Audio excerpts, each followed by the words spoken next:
Hello guys, welcome to Pajon Imaging Hub. In today on how to do series, we'll look at diagnosis of COPD in chest X-ray. Please don't forget to like, share and subscribe to this channel so that you'll be notified when new video is released. Welcome back. What is COPD? COPD stands for chronic obstructive pulmonary airway diseases. COPD are pulmonary diseases that obstruct airflow in the lungs and thereby causing breathing difficulties. Chronic bronchitis and emphysema are two major diseases found in COPD group of diseases. And symptoms of COPD. What are the things we may see in a patient suffering of COPD? We see shortness of breath, especially during physical activity, chronic cough, often with excess mucus, recurrent respiratory infections, wheezing, tightness in the chest, cyanosis, or blue discoloration of the tips of fingernail beds, etc. There could be other symptoms and signs we could see in a patient suffering from COPD. Causes stroke risk factors for COPD. The main factor is tobacco smoking. And other ones are air pollution or exposure to harmful dust or chemical exposure. Alpha 1 antitrypsin deficiency, then cystic fibrosis, connective tissue disorder, and the rest of others. Pathophysiology of COPD. But in a simplified version, in such a way that the little I present here should enable us to understand the signs we see in chest X-ray to be able to predict what we're likely going to see in chest X-ray for a patient suffering of COPD. The causative agent stroke risk factor causes inflammation of the lung in case of bronchitis or damage of the air sac in case of emphysema. The inflamed lung causes proteolytic destruction of lung parenchyma. This leads to airway fibrosis, which causes bronchial wall thickening, which causes poor ventilation in the affected lung for the case of bronchitis. But for case of emphysema, the damaged air sac causes hyperinflation as air becomes trapped in damaged lungs. This causes poor ventilation. Now, area of poor ventilation, whether that of emphysema or bronchitis or other COPD disease, causes vasoconstriction of pulmonary arteries as blood will be shunted to normal area of lung to meet up with adequate gaseous exchange. Now, this causes pulmonary hypertension, which can lead to pulmonary artery enlargement, hilar enlargement, and right ventricular enlargement. This causes pulmonary hypertension, which can lead to right ventricular enlargement. The hyperinflation causes increase in lucency of lung field, decrease in lung markings. But in case of bronchitis, we have increase in lung markings. If you remember, it has to do with thickening of the bronchial walls. Then we have increase in pressure anteriorly on sternum, and this causes an increase in the erythrosternal space. Then increase in pressure on the thoracic wall. You see there is expansion. Then increase in pressure on the diaphragm. The heart becomes vertical and narrow because of the downward push of the diaphragm by lungs. The damaged air sac coalesces to form a bole, and this appears as an area of greater lucency in the lung, and this gives the lung irregular patches of differential lucencies.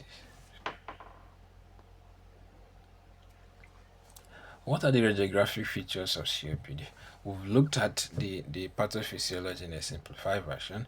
So without being told, we should be able to come up with things we're expected to see in the chest X-ray.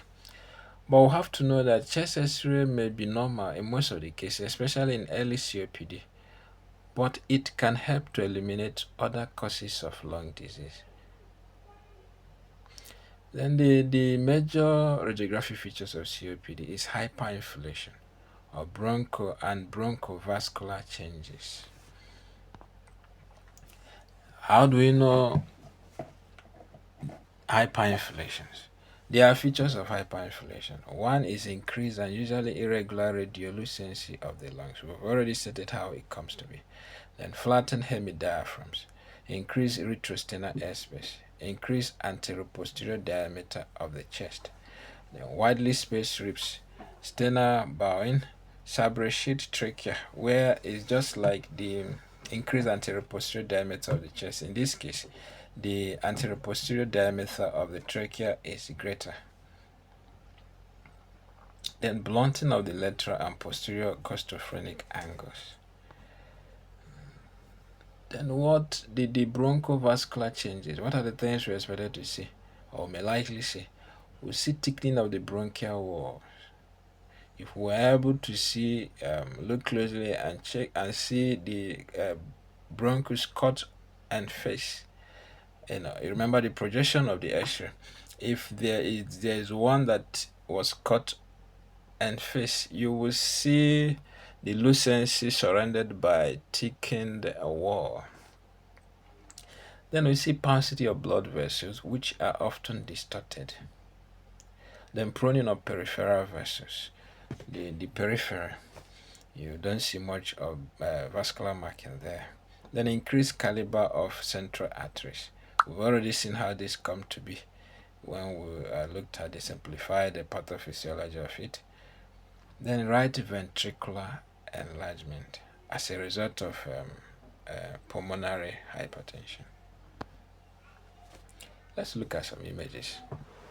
This is a normal chest X-ray. You looked at how normal chest X-ray is. You look at the shape of the heart, the mediastinum, see, is normal, not narrow. Then you look at the costophrenic angle, look at the diaphragm, the costophrenic angle, then the mediastinum, see. Then you look at the number of ribs for checking hyperinflation. You can count.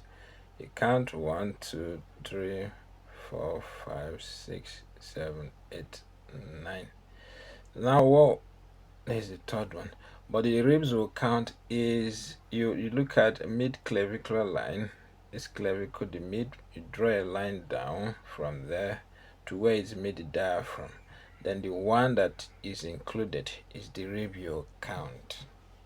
Not all the rib you can see above the diaphragm, but the one you can see above the mid portion of the diaphragm, which is approximately the mid clavicular line. Then you look at the lateral chest X-ray, you see the retrosternal space. Then flattening of the diaphragm is better appreciated in the lateral X-ray, but here you see it's still normal. And you see the overall lucency. You see it appears uniform both in the lateral chest X-ray. This is very, very important, and in the normal PA chest X-ray, it appears uniform. You see the area of blackness appear uniform. There is no irregular opacity of a higher lucency compared to the others. Then you see the vascular marking, well spread and normal. Let's look at this image. You can see by looking at it, it has a narrow mediastinum, as we explained in the pathophysiology of this disease.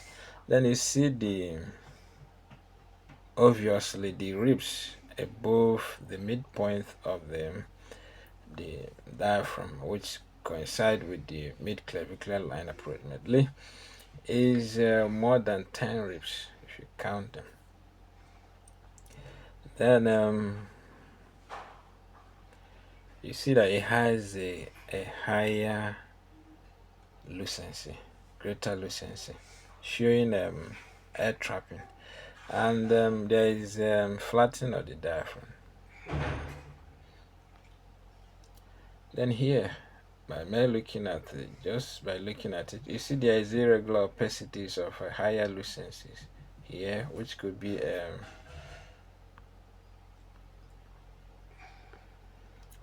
a body formations. This area, this area, this area, and when these body formation occur, because it lead to damage of the air sac, which coalesce the air sac into the body, multiple of it, then the wall become weak, and there is a tendency of breakage of this wall, and which will cause a leakage of the air into the pleural space.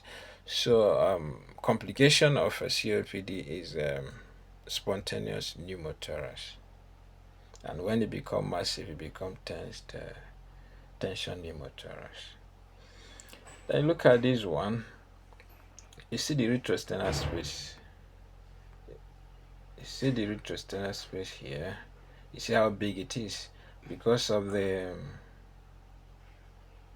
push, the pressure on the sternum. It pushes it forward. However, that concept of barrel-shaped heart thorax. You see how it look here, and you see the greater lucency of this X-ray. It will now, for those the radiographers who think that he has, if he is not conscious of the disease, he may think that he has overexposed the X-ray. See this image. Is look at the claustrosphenic angle. You see, it's no more that acute. You see the flattening of the diaphragm here.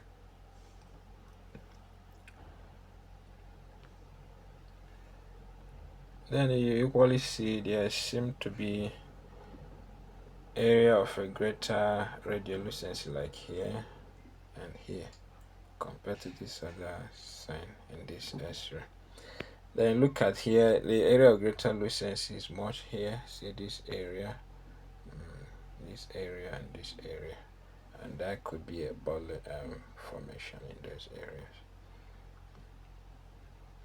And of course, the narrowing of the mediastinum, you can appreciate that in this X-ray. Thank you so much for listening. Please follow Pajon Imaging Hub in YouTube, Facebook, and you can send WhatsApp images so that you can see detailed lectures. Thank you so much. Don't forget to subscribe. Bye for now.